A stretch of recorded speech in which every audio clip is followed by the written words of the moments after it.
Hello. Hello. How are you Oh, doing? good. That was so easy.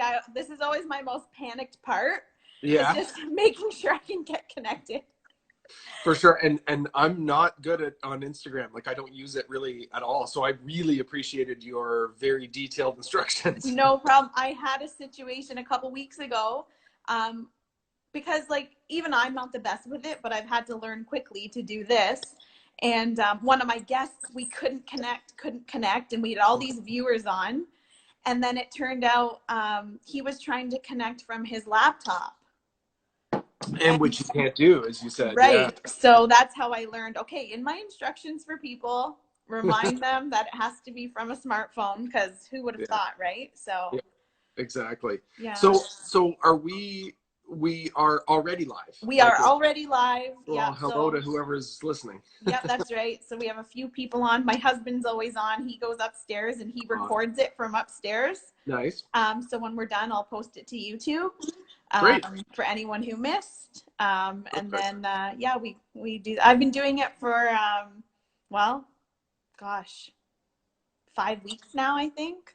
I Every day or no, I do 1 to 2 a week, depending oh, on who yeah. I have for guests. A So, lot of coordinating. yeah, it's just reaching out to people, seeing, you know, people are available these Mhm. days. It's just a matter of if they can fit the time in. And we Sure. chatted with Michael Landsberg. I heard. Yeah. Yeah, That's and great.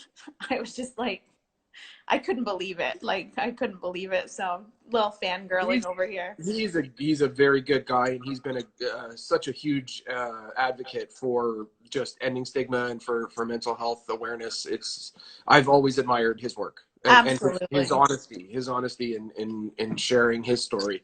I haven't had the pleasure to meet him yet, but I hope one day our paths will cross. Yeah, like for me, it was that's like everybody I'm talking to, like yourself. Like you and I have been on LinkedIn for a while. I We've know. chatted back and forth, but never Yeah. in person. So, yeah, no, that's really exciting. So I'll just wait a couple more minutes because we did advertise it for noon, and Yeah. Of course.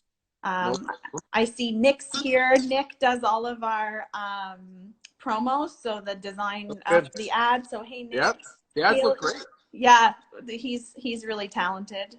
Nice. And Haley's here from NATSA, all the way in Edmonton. So hey, Hales, how's it going? So yeah, so at Gallivan, we have clients across the country, Yeah. And universities and colleges. yeah, that's your main focus is universities and colleges, which is really they're not our current core clients, but I frankly wish they were. I feel like every university and college could benefit from what it the kind of training that we do offer, and I'll explain more later in our Q&A Yeah, about for sure. the way we view the importance of getting youth involved as soon as possible to understand all of this. Absolutely. We're lucky. So, through the institutions, our clients are essentially student leaders. Okay. So, we provide them health and dental benefits. That's part of what we do. And the other part is, of course, our My Wellness mental health support program. That's the program I'm in charge of. Yeah. But through that, I'm also a mental health first aid instructor. So I Good. travel the country and I train the student leaders in mental health first aid, so they can walk the talk and really be Yeah. able to support the students that are coming to them. So, Mhm. yeah, it's I'm lucky to do what I do. So. Yeah, it's great. You're obviously in the right job, which is I perfect. It took a long time, but yes, I finally found it. So I think we'll start. So Jason, Sure. thank you so much for taking the time. I know people think, well, we're all at home, we all have time, but I know for myself, like we're busy at home, Uh-huh. especially people like you and me. Like advocacy never stops, and there's a message that still has to go out to people. So thank you for taking the time. I know about you, of course, but for our viewers that are tuning in, can you share about yourself and your story? Yeah, my pleasure. I'd be happy to do that. I I began my journey in learning about mental illness, stigma, mental health in the strangest way possible, in my opinion. I started to learn it because of a heart defect that I had at 9 years old that led to open heart surgery when I was 12 years old.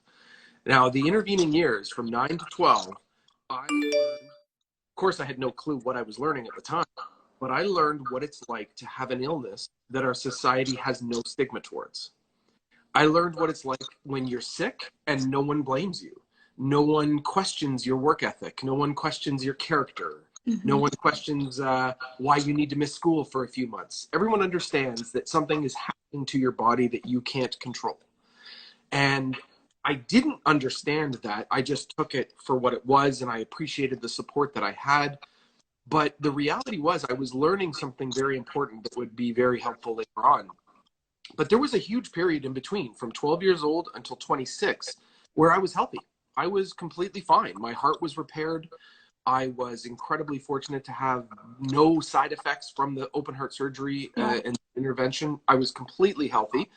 And there was no indication of any mental illness in me during my life up to that point, up to 26 years old.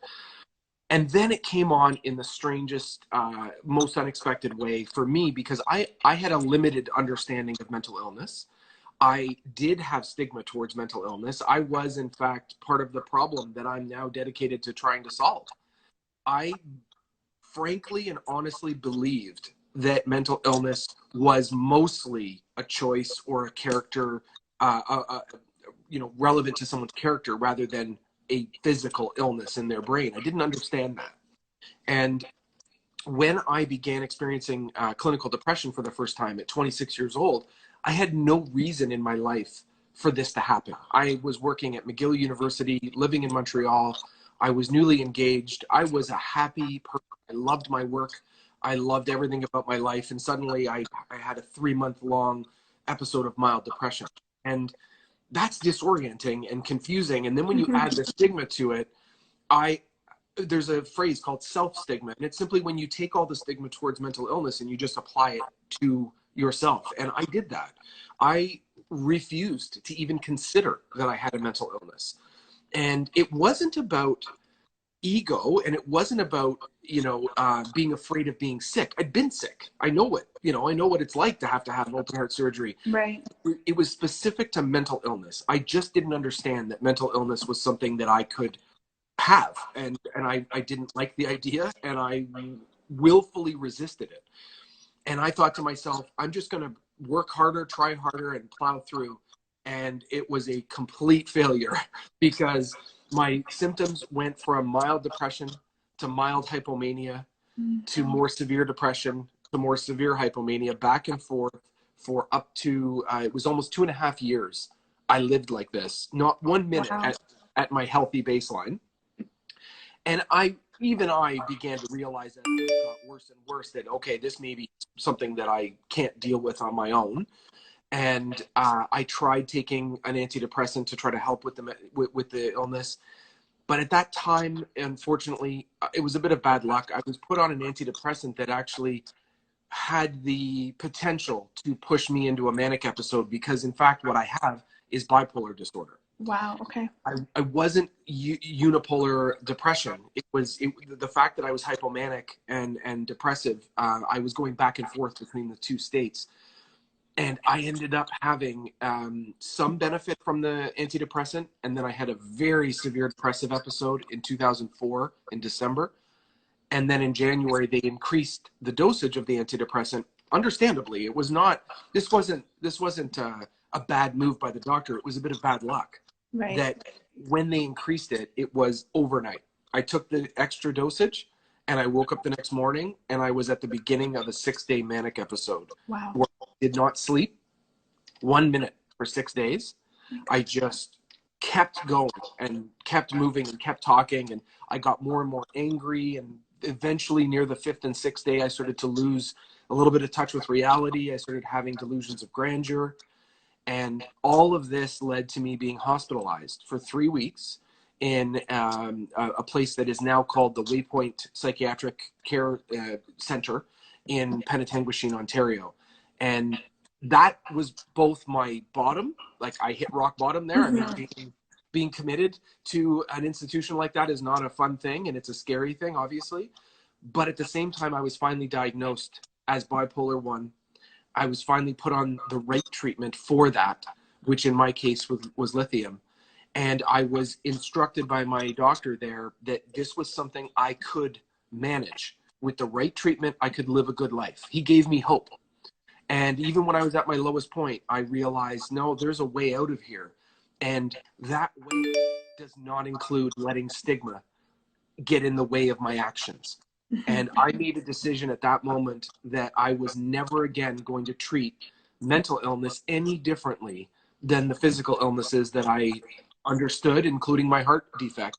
Because, as I say in my keynotes, my heart defect was a problem with the hunk of meat that is in my chest, and bipolar disorder is just a malfunction of the hunk of meat that is in my skull. Right. It is not my character that had a problem. It's not my work ethic that had a problem. It's like type 1 diabetes. My body just wasn't functioning properly, and it needed a medication to intervene. Now, there are people for whom mental illnesses don't require medication, and that's important to stress. But in my case, it wasn't an option. I absolutely needed it as much as a type 1 diabetic needs insulin. But what was amazing was when I got to the right dosage of the lithium, which was in June of 2005, my symptoms, which had now been 3 years running, suddenly completely stopped. Wow. And I mean, like overnight, I did my last increase in the dosage of lithium to get to the right level, the therapeutic level for me. And I woke up the next morning and the first words out of my mouth were, I feel like me. And it was the first time I could say that in almost 3 years, because I'd either been down or up. I hadn't been baseline. I hadn't been me. Yeah. And I now have an incredibly clear idea of and sense of the difference between what is me and what is me influenced by my illness. And it helps me when, if I have recurrence of symptoms, which I do occasionally, and I need to change treatments or adjust treatments, I know right away because I'm more attuned to it because of this experience. But to get to what I'm doing now, all of this that I've just shared led me to realize that if I had had my heart problem come back at 26, which it could have, it absolutely could have. The nerve defect in my heart could have regrown and it could have come back. Sure. How would I have behaved versus how I behaved when the symptoms of a mental illness started? And the answer is completely differently. I would have immediately told my friends, colleagues, and manager. I would have immediately sought medical attention. I would have felt no shame. I would have felt no concern for judgment. I would have felt no concern for discrimination. And I would have sought for an intervention to treat it.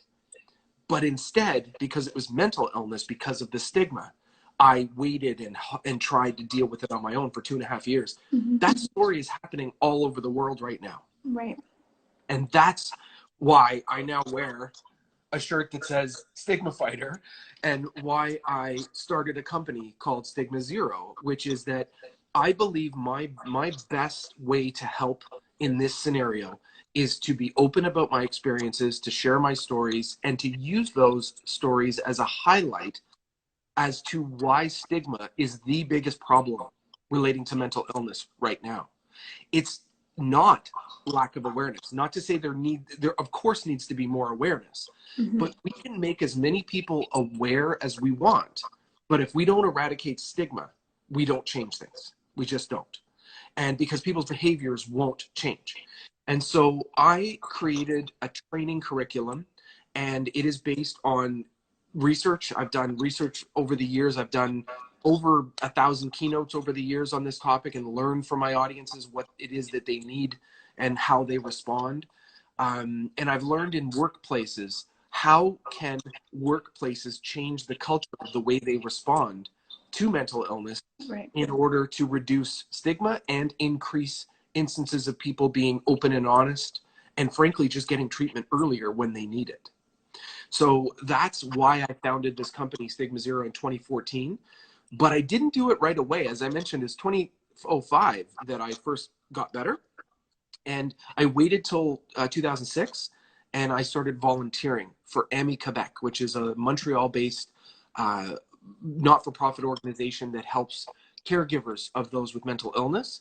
And they also do outreach campaigns and education campaigns. And I became one of their key volunteers to go out and speak to schools, companies, colleges, universities, And we would basically educate on mental illness and stigma. And then I would tell my story to reinforce that. Right. And that's where I did a huge number of keynotes and really learned that my message was having a real impact. It was helping people open their eyes to this situation. And then in 2014, I decided to do it professionally and started to focus on helping companies. But I also am very interested in some work with schools as well. Mm-hmm. I think it's really important to get this message out to our youth. Absolutely. Because they're the ones that are about to hit a wave of, you know, everything from 18 years old to 30 years old. That's a key part of everybody's early career. And a certain percentage of the youth today are going to experience mental illness. And the better we can prepare them and the more we can reduce and eradicate stigma, the better chance that they're going to get treatment faster. Absolutely. A couple of things that you said when you were talking, it's just so interesting when you were talking about how you felt when you finally got a diagnosis. And it's so funny because what I find in my role is a lot of time I'm doing advocacy for all the wrong reasons. Like, let's just call it what it is. I have this, I have that. Someone, you know, dies by suicide, you know, on a campus. Let's call it what it is. And for me, your story is so relatable because it took me years to get a diagnosis. I was going to see counselors, you know, who, because I'm fairly well spoken, I did well in school, I've always held a job. Their response was, well, considering everything you've been through, you sure are doing well. When I know, right? When in fact, so just because I'm able to sit in front of you and speak doesn't mean I'm not crying myself to sleep every night. Or, you know, in my earlier years doesn't mean my mom's not checking on me to make sure that I'm still alive in the middle of the night.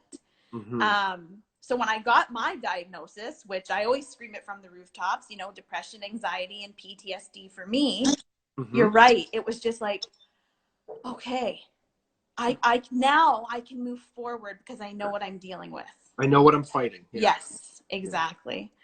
I'm going to switch gears a little bit because obviously, you know, we're in the middle of a pandemic. And as we know, you know, we were already fighting this mental health crisis. People were already suffering with this.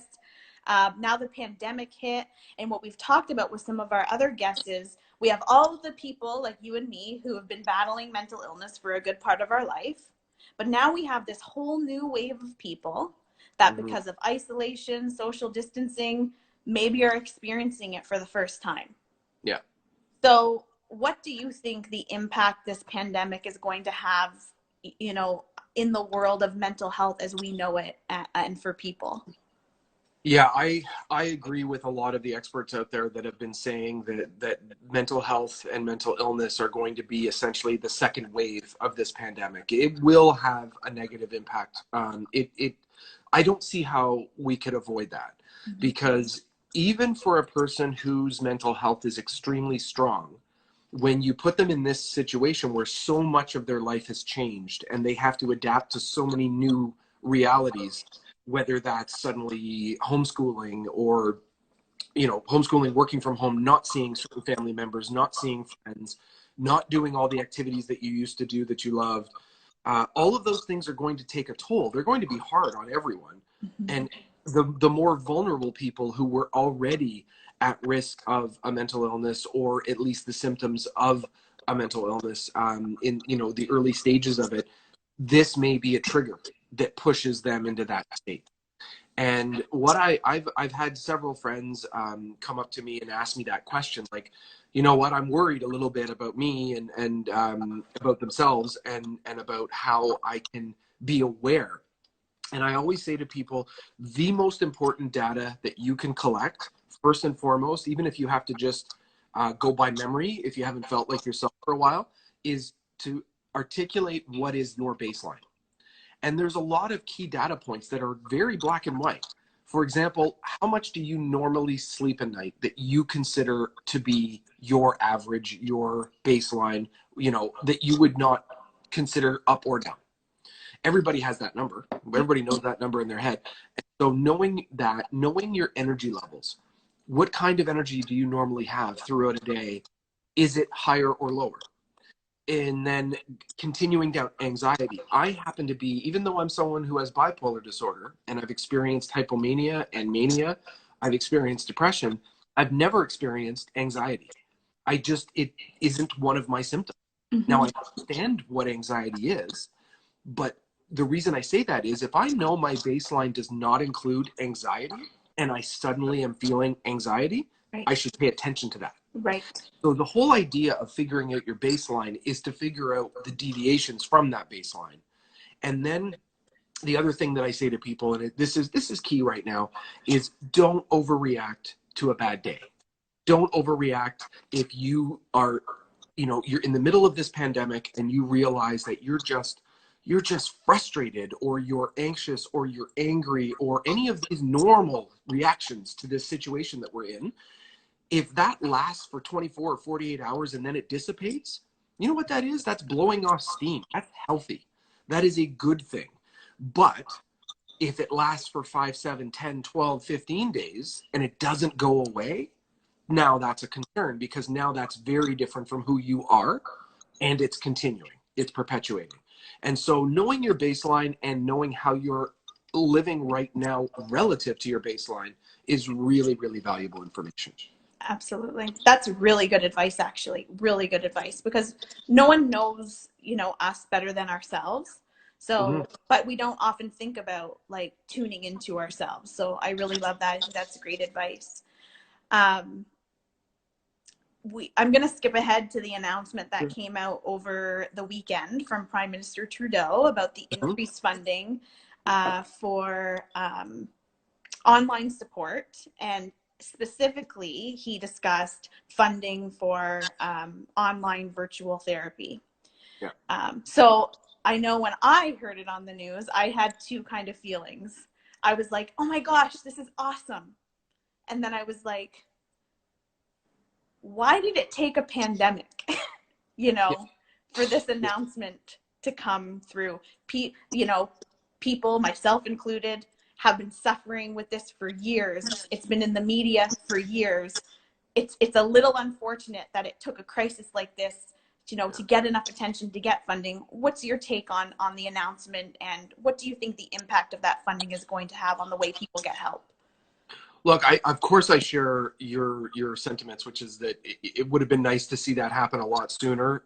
But at the same time, I don't. In the end, it's happening, and that is fantastic. So I'm very much able to focus on the net result. It will. I think it will bring a lot more in the way of awareness. More people will recognize that if the government is putting this kind of money into these kinds of programs, that they should check them out, right? I'm hoping it will bring more people, even if it's just investigatively, just to like, hey, I'm going to go look at this thing. I may not need it, but I want to learn about it. These are good things. These are really good things. And what might happen is a lot of people who are caregivers who, you might be on this Instagram live chat and you might know someone. Maybe it's your spouse. Maybe it's your sibling. It's just a good friend, but someone is suffering from symptoms of a mental illness and they're struggling with it and you want to help them. Well, those individuals are going to be able to go to programs like what the government's doing. And that's a great thing. The more knowledge that is out there, the more that we're talking openly about this, the better. And I think it's great. I don't believe that mental health has reached the level of priority from a policy point of view that it needs to be in the long term. I think the government is slowly coming to the reality that we do need to fund this as much as we fund, for example, cancer research. Right. But it's not there yet. But let's look at the last 10 years and how much headway we've made. As a society, we have made a huge amount of headway in elevating the importance of this topic. I can tell you that in 2006, when I started volunteering, it felt a little bit like I was shouting in the middle of a field alone. There weren't many people doing it. But now I feel like I'm part of a community. a huge community actually, and that's exciting. So we're definitely heading in the right direction. Awesome.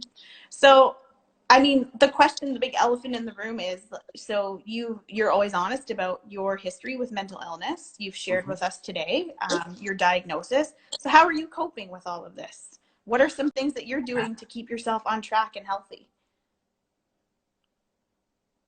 That's okay. Phone call came in. I had to People get rid get of calls. that. It happens to me all the time. Yeah, yeah. Great question.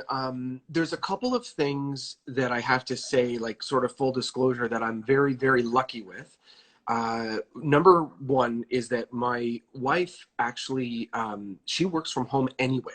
She already was working from home 100% of the time. Okay. So for her, it's not really that big of a difference, right? I mean, the biggest difference for her is shopping and, you know, the restrictions on social life. And so that part has helped a lot. And I was working about 50% from home. So it hasn't been, you know, a huge monumental shift. So that helps a lot. And the other thing is that given that I've been managing my own mental illness very actively, I track all those things I was telling you. I track all those things and more on a daily basis. And I've been doing so for years. Actually more than 10 years now. And so I'm so used to being on top of my mental state and my mental health that continuing to do so in the middle of this pandemic has not been a big stretch. So that does help. So I would have to say that overall I'm doing very well, which I know I'm lucky. We don't have kids, so that's huge. We don't suddenly have kids in the house all the time. That would make life a lot more difficult. But what I have done is I have made sure that, and I recommend this to anybody who can, is I've made sure that I've carved out chunks of time every day to not think about the coronavirus, to not think about the pandemic, to focus on something simple and enjoyable, whether that's a walk in my neighborhood, which we're able to do with social distancing, or whether that's reading or watching a movie or playing a game with my wife. We really do compartmentalize it in such a way that the mornings are when we think about coronavirus and read up on it and talk about it and learn the stats and learn the news. But then sort of from noon on, that's it. That's it for today. You have to do that because you can get so sucked up into this vortex of just negative information all the time. And it does take a little bit of discipline to do that, but it is very much worth it. And so that's a big part of it. I did have, and I don't think it was connected to the coronavirus at all. I did have a recurrence of some symptoms of depression. I should say that about my illness, I've been incredibly lucky that the hypomania and mania side, the upside of bipolar, ever since I was put on lithium, has been completely held back.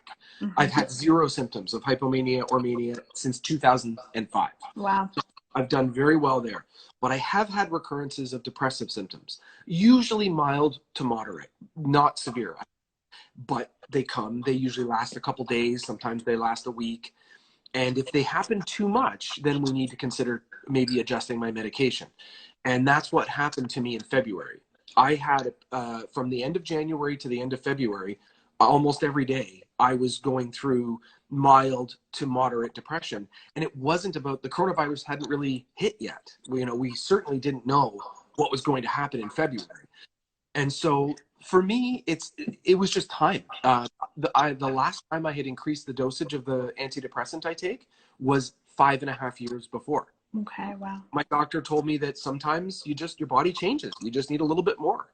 And so we increased it, and it almost 9 days later, just boom, the symptoms went away, and they've been gone since. So when you are doing that kind of constant monitoring and what I call owning my illness, it does make adjustments to these kinds of world events. Somehow, I don't know, it puts them in a different perspective, and you feel a bit more prepared to handle it. You know what I love about what you just said is, because I want to transition back to this topic of stigma, is it's okay. It's okay that you were feeling better for a really long time, and then every now and then it creeps in. It's okay. It's okay. It doesn't mean you're a failure. It doesn't mean your medication's not working. It doesn't mean you should give up. Yeah. Right. I think that's so, so important. When I mentioned that I teach mental health first aid, and we do a whole section on stigma. And I myself, even in this role, we do this work every day and we're fighting the good fight. And then you think you're making progress, and really out of nowhere, someone will say something or something will happen where stigma just kind of slaps you in the face. Yeah.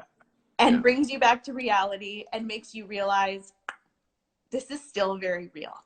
It's, I deliver keynotes, standalone keynotes, but often keynotes that launch the online program that we sell to employers. And you would be amazed at the frequency that I am asked the following question. Somebody puts their hand up and they say, "You seem like you're doing so well. Have you ever thought of stopping your medication?" And it's a great learning moment. I like it when people ask that question because it's important for people to hear my answer. And my answer is always, you know what, before I answer that, let me ask you this. Have you ever said the same thing to a type 1 diabetic about their insulin? "Hey, you seem like you're doing really well. Why don't you just stop your insulin?" And the whole audience laughs because it's ridiculous. Yeah. And then I make them see that it's just as ridiculous. The medication that I take is correcting a major problem in the way my brain is functioning. Why would I resent that medication? Why would I want to stop it if it's working? Now, there's other factors involved. Like some people have really bad side effects to a medication. Now that's a real thing. If the side effects of the medication are so bad that you can't enjoy your life, well then no, that medication is not good for you, even if it's helping with the mental illness. But I'm been fortunate that the side effects are very, very livable, and they're not non-existent, but they're very livable. Right. And so I just say to people that if you are fortunate enough to find a treatment that actually works really well and doesn't make you feel terrible through side effects, you should take those pills every day with gratitude, because there's a great many people out there who have illnesses like yours or mine who never find a treatment that works. It just bad luck with the biochemistry. And there's a big part, I believe, I'm guessing, but I believe you feel the same way that I do, which is there's a sense of survivor's guilt / responsibility, in the sense that, you know, why am I so lucky to have come out the other side of this challenge in such good shape, with all my faculties, with the ability to live my life in a really full way. And I can look back at that institution that I was in for 3 weeks and tell you that almost no one else who was in there probably can say the same thing. They were really, really, really ill, and they were likely never going to leave. Right. And, you know, that's humbling, and that is also motivating to try to keep doing this work and try to help, because you and I, we have a voice that we can use. Right. We are well-spoken, and we have the energy, we have the wellness to do this. And so it is important that people like you and I are doing this work. Absolutely. It's two things for me. It's finding the right dose of medication, the right medication, and then the right dose. You know, that's step one. And then I always say, counseling, whether it's online or in person, is not going to be for everyone. And that's okay. People need to find what works for them. But for people that counseling is a good choice for them, that's the second battle, is finding the right counselor and right person that you connect with, that you feel comfortable with, that you feel like can truly help you move forward. And so I always say to my students, it's not a silver bullet. Don't give up. Keep trying, and reach out to people like me, you, programs like My Wellness, your program, StigmaZero, right? The information and the people are out there to help. You have a webinar coming up on May 19th. I do. Can you talk a little bit about that? Yes, I'm really thrilled. I was invited by the National Human Resource Association. This is in the US, and it's the Orange County affiliate of the NHRA. They've asked me to deliver. In fact, it was going to be live, and it was going to be 2 weeks ago, but of course the pandemic got in the way of that. Right. And so the actual day, the event was supposed to be April 20th, and then it got pushed Now they're hoping for October to do it live. And they asked me in the interim to deliver a webinar, and essentially to, because of the pandemic, because of the focus on mental health right now. So they have made it a free webinar that is open to anyone to attend. So you don't need to be a US based company. If you want to look into this, you can do that. The easiest way to find it is if you look up the NHRA of Orange County, or you could just go to LinkedIn, look me up, and one of my recent posts is about it, and it has the link to the registration. But I certainly welcome you to look at that. I will be talking about mental health in the time of COVID-19, talking specifically about workplace strategies, things that people can do in the workplace right now to help prepare their workforce for basically the reality that there will be mental illness probably increasing in the next 6 months to a year rather than decreasing, and what they can do to minimize stigma, what they can do to respond when if you're a manager and one of your team members is behaving in a way that's different, what should you say and what shouldn't you say, Right. And really understanding your role and how you can benefit. And so I'm going to give as much as I can in that 1 hour webinar, and that is on Tuesday, May 19th. Perfect. So for anyone who's interested in that, yeah, definitely. The other thing too, so your audience, I would also like to say that, again, this is in LinkedIn on my posts. If you look, I tend not to post all the time, so it's easy to look through my last few posts. But I also shared, we as a company, StigmaZero, we wanted to help during the pandemic, and we came up with a sort of a version of our online program that we sell, but a short version of it, and we called it Mental Health 101. At home and in the workplace, and we've made it free for individuals, and we've made it at a very discounted price for any companies. Oh, wow. So if you're listening to this Instagram live chat and you are interested in this, all you have to do is reach out to me on LinkedIn, send me a message, and just say, I'd like the Mental Health 101 program. And if you're an individual, it is totally free. If you are looking at it potentially for your company, you still have it for free to look at. And then if you want to, onboard a version of that program, you can reach out to me and we can have a discussion. But I do want people to know that if you're out there and, you're not a company, but you're looking for resources that might help, this program would be a great resource for you, and it is 100% free. Oh, we want to help. That's awesome. Thank you. That's You're really welcome. great. I didn't know about that, and especially for our students. You know what? Anybody. We're all, Yeah. in fact, on Thursday, we're having another live chat that's focusing solely on financial wellness during COVID-19. That's huge. That should be a good one. One of the biggest sources of stress right now. Absolutely.